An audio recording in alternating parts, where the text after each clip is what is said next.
kita menabung dulu, itu lebih penting. Ada motor baru mahal, kita sebenarnya belum mampu. Iya, itu tahu. Menabung memang penting. Tapi motor juga penting, Pak. Kita perlu usahakan beli motor. Apalagi motor kan bisa dipakai untuk keperluan lain juga. Misalnya saja untuk kita anak-anak ke sekolah. Sepertinya belum mendesak. Anak-anak selama ini tidak mengeluh kan?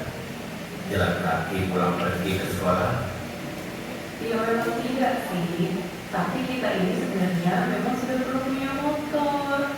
Misalnya saja untuk ibu. Kalau ibu harus ke pasar, lalu untuk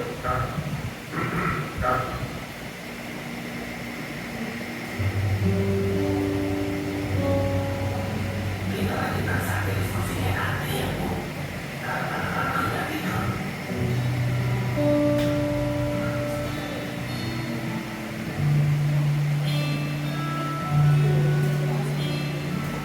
menurut Bapak bagaimana?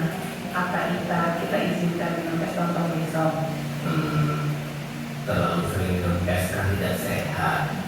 Lagi pula boros sekali kalau kita izinkan membeli es lontong setiap hari. Tapi kasihan juga kalau tidak diizinkan. Kita sangat suka es lontong. Bagaimana kalau kita beri waktu dia beli es seminggu sekali saja? Tiap hari Jumat sore setelah dia pulang main.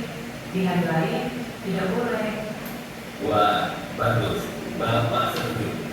Mudah-mudahan lama-lama kita tidak lagi minta dibeli es lontong. Oh ya Pak, soal rencana beli motor, ibu punya ide.